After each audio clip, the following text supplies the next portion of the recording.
Looking at the Fury right now with Tony, again, it's not my field of expertise, so there are things on it that I'm looking for feedback to make sure I don't order a bunch of parts based on the parts that are on the car to find out they were second-day add-ons. I would have a pretty good feeling of what that should be, but he really is the expert in this area. Being this is a 383 car, this car could have been, am I right, a slant six? Was this the years, this is right before you could or couldn't get certain things, like you couldn't. No, this year you could have gotten a max wedge in this. A max wedge in this car, yeah. Would have been available. They didn't really have a performance car until '67 with the GTX and the RT, but you could get the performance engine in a car. So a 383 4-barrel, 4-speed with a dual-point distributor, it's a performance car because of the engine option. After that, you could go to the 426 street wedge, which is a bigger 413 or a smaller 440, basically the same engine with a 4-barrel. And then above that, you got the max wedge, which was really more like a race motor. So the nastiest thing you could have gotten this was a max wedge engine. Yeah, yeah. And it would have been a 426 max wedge. Yeah. What was the year for the 413 max wedge? 62 only. Let's see if I can get this hood up. See the engine call out on the... I did, I love it. The hood emblem on the 64 Plymouth is cool. It has an engine call out on it. It had a little blank space where a aluminum foil or a foil, really like an aluminum decal, went in with the engine size. They're sort of tough to come by because they got discarded or broken off. They're easy to break off throughout the years. They make the new decals for them, but they don't make the emblem. What do you think the AB is? A vendor code? Could be, yeah, internal. But there's your whole Mopar writing. That's cool. 383 4-speed, you got the dual-point distributor. Would a 383 automatic been dual point in 1964 with an automatic? Yes or no? I think a 4-barrel would have been. Mm-hmm. I think a 4-barrel would have been. Mm-hmm. Let's check it. Original carburetor. Oh, this is where Tony just shines. Yeah, I mean, looking at it, it seems like it is, but that's an old AFB. It's what would you call the number if you had to? If I had to guess, 3858. I wouldn't have a clue, but it looks like 3811. 3811, okay. I wouldn't even have the 38 right. Yeah.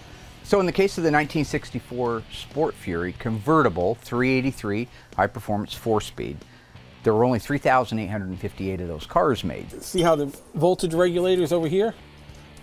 Yeah. Now on a max wedge car, because the carburetors are staggered, okay? The intake comes back far here. So it would be in so they moved it over here. So it's definitely rare. You definitely aren't going to go to every car show in town and find one. It's not the rarest one. It's not one of 8 like our 71, but it's a darn rare car. These holes are made at the assembly line, so they wouldn't be there on a real max. These two holes would not be there on a max. Yes, they would. Car. They would. They're there, and then they added the other, because all the firewalls are made with those 2 holes. So again, knowing exactly what should be on there is more important than ever, and my ability just to Google something or look at a picture, there's probably not very many of those cars to compare to out there. Okay. They added the other 2 on max wedge. So if you were out looking in a junkyard and you came across the firewall, and that would be one of the pieces of evidence that you could go with. Is there any other changes? Oh gosh, yeah. Max wedge doesn't have a heater, right? Oh sure, yeah. I thought those were heater, or nope. the RO cars. Is it, right, yeah. Okay, I'm sorry. I'm off because they were the race cars. Windshield washer jug is so different. It looks like something for Christine. Looks like something for our 58. Yeah, Jiffy What are those? Jet. What is it? Jiffy Jet. The Christine one's probably long like this, and this one's more square. A Jiffy Jet. Yeah. On the 64 and older cars, they didn't have a plastic washer bottle like the newer cars have that we're used to. They had a bag. What Chrysler called them, or the company they got them from, was Jiffy Jet bag. So it literally hung on that ridiculous looking bracket? Yep, and not all cars had them. It was an option to get a washer.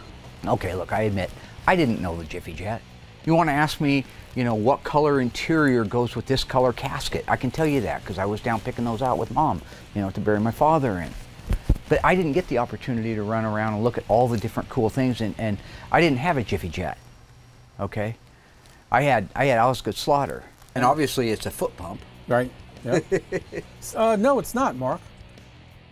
Oh, look at there. Okay, I didn't know. Yeah. All right, I see. Some of them were, I've seen manual foot pumps.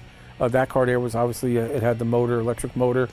You know, you'd hit the button in the middle of the wiper switch, and it would send a single over and would power the pump, and it would, you know, put the washer fluid on the windshield. See the stacks on the valve cover? On the later cars you're used to, there's a bulge here. There's no embossing there. Yeah, it's just on the flat cover. Original oil cap, you believe? Do you know? Yeah, Yeah. Okay. Yeah. So far, so good. The car really is very original, which the owner said that it was, and it appeared that way. But having Tony out here, it's a gift, because I don't know those things off the top of my head. That's the good news. The bad news is I got a lot of research to do, because even things that Tony may not know, I'm going to have to find out. We're going to have to get back in the original parts books and make sure we have all the right stuff, the right colors, the right markings. There's a lot still to it.